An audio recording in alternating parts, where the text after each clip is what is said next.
There comes a moment when I don't care anymore. Isn't rebellion, or confidence, or emotional superiority. It isn't strength, disguised as indifference.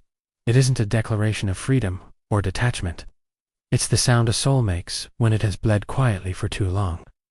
When it has given and waited and hoped and held itself together long past the point of safety, and finally realizes there is nothing left to offer without breaking completely. People think these words are casual, almost careless, like they don't matter, like they're thrown away without weight.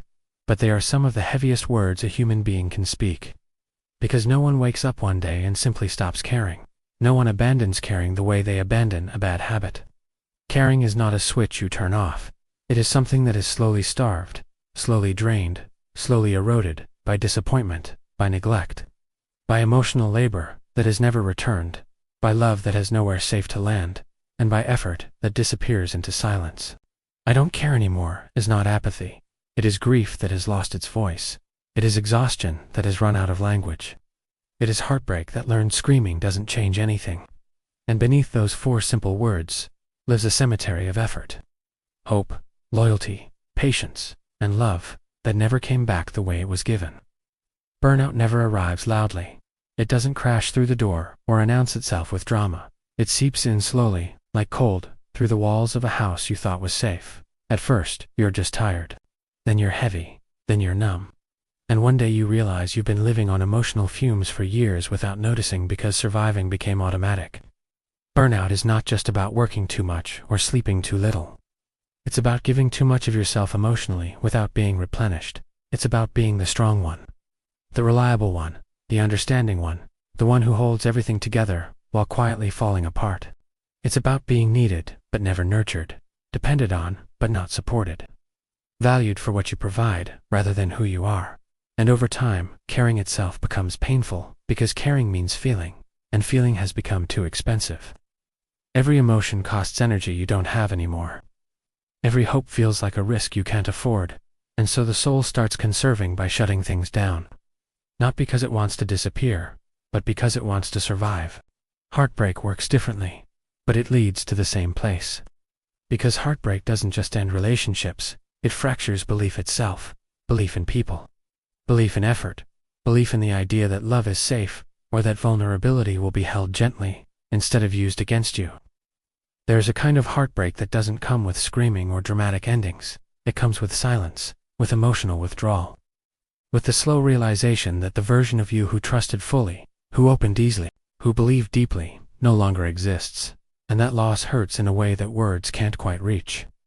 This heartbreak teaches the nervous system that hope is dangerous, that attachment leads to pain, that giving your heart means paying for it later, and so the heart adapts by pulling back, by lowering expectations, by loving less intensely.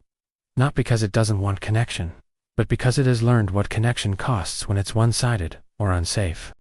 When someone says they don't care anymore, it's often mistaken for confidence, for emotional maturity, for detachment that looks almost enviable. But the truth is much sadder and much more human. Because not caring is rarely freedom, it is usually self-defense, wearing the mask of strength. Detachment is often a trauma response, not a personality trait. It's the mind's way of saying I cannot afford to feel this deeply again. And so the world becomes quieter. Colors lose their intensity. Joy feels distant, like a memory instead of a possibility. Life continues, but without the same emotional weight. You still laugh sometimes. You still function, you still show up. But something essential has gone dim. Something that used to make life feel alive, instead of merely manageable. Burnout and heartbreak share a devastating similarity. They both make effort feel pointless. They both teach the soul that no matter how much you give, how much you try, how deeply you care, the outcome doesn't change enough to justify the cost. Burnout erodes motivation slowly until even small tasks feel overwhelming and dreams feel like cruel jokes you once believed in. While heartbreak erodes trust until love feels naive and vulnerability feels reckless. Together, they convince the mind that investment leads to depletion, so the system adapts by reducing emotional output, by reacting less, hoping less, expecting less, not because it doesn't want more, but because wanting has hurt too much. This numbness is not emptiness, it is overload. It is the nervous system pulling the emergency brake because the emotional speed became too dangerous to maintain. There are people walking around every day who look calm, composed, even unbothered. But inside they are carrying a graveyard of abandoned versions of themselves, the version who believed effort would be rewarded, the version who loved without armor, the version who stayed soft in a hard world, the version who thought rest would come eventually. These versions didn't die dramatically, they faded quietly, neglected by necessity, sacrificed for survival, told to wait a little longer, to try a little harder, to understand a little more, until one day the soul whispered, "I can't do this anymore," and the mouth translated it into the simplest sentence it could manage, "I don't care." Psychologically, numbness is not the absence of emotion, it is protection. It is the brain shutting the door because too much has come in without relief, because emotions without safety become dangerous. The mind learns patterns, and if caring led to pain, if effort led to exhaustion, if love led to loss, then the system adapts by withdrawing investment. This isn't weakness, it's intelligence shaped by experience. But over time, survival can start to feel like a slow kind of death. Because while numbness keeps you alive, it also keeps you distant from everything that once made life feel meaningful. The people who reach this state are often the ones who once cared the most. The ones who stayed, who tried, who forgave, who showed up even when it hurt, the ones who believed in growth and connection and meaning. That's why the collapse is so quiet and so misunderstood, because when someone who barely cared loses hope, it's expected, but when someone who once felt everything stops caring, it's a tragedy no one sees. "I don't care anymore" is rarely said with relief, it's said with resignation. After internal battles no one knew about, after chances that were never acknowledged, after explaining yourself one too many times, until explanation itself became exhausting. There is a particular loneliness that comes from burnout and heartbreak combined. Not the loneliness of being alone, but the loneliness of being unseen while surrounded by people, because you keep functioning, keep responding, keep meeting expectations, and no one notices how much it costs you to keep going. No one asks how much you're sacrificing just to stay afloat, so eventually you stop trying to be understood.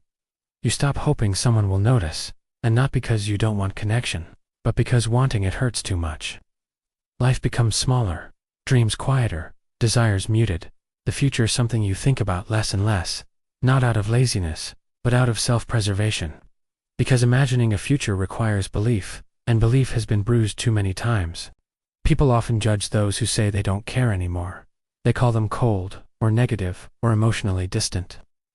But what they're really seeing is scar tissue. They're seeing someone who learned the hard way that constant emotional openness, without support, leads to collapse. Someone who loved deeply in a world that didn't know how to hold it. There is grief here, but it's quiet, the kind that doesn't cry much anymore, the kind that sits silently in the chest and tightens at night. Grief for the energy that was spent and never returned, grief for the life that was imagined but never arrived. Grief for the self that used to care without fear. Burnout teaches the body to expect exhaustion, heartbreak teaches the heart to expect loss, and together they teach the soul to expect nothing. Because expectation is where caring lives, and when expectation dies, caring follows. But here's the truth, people don't say enough. The fact that someone reached this state means they once cared immensely. It means they were capable of depth, devotion, emotional richness. And numbness is not the absence of feeling, it is feeling that has nowhere safe to go. Sometimes the soul goes quiet, not because it's empty, but because it's waiting. Waiting for safety, for rest, for permission to feel again. Healing from this place doesn't begin with forcing motivation or pretending to care again. It begins with rest, with honesty, with allowing the exhaustion to exist without judgment. With recognizing that I don't care anymore is not a failure. It's a signal that something essential was depleted, that boundaries were crossed for too long, that the heart needs gentleness instead of pressure. Caring may return one day, slowly and cautiously, not as intensity but as steadiness, not as blind hope but as grounded presence, and that doesn't make it weaker, it makes it wiser. Until then, it's okay to admit the truth behind the words. That I don't care anymore is exhaustion speaking softly. Heartbreak laying down its armor, a soul asking in the only language it has left, "Can I rest now?" And maybe the most human response isn't to fix it, but to listen, to sit with the silence, to honor the pain that led here, to remember that even numbness is a form of self-protection, and that behind it, somewhere deep inside, is still a heart that once cared enough to break, and that matters more than it knows.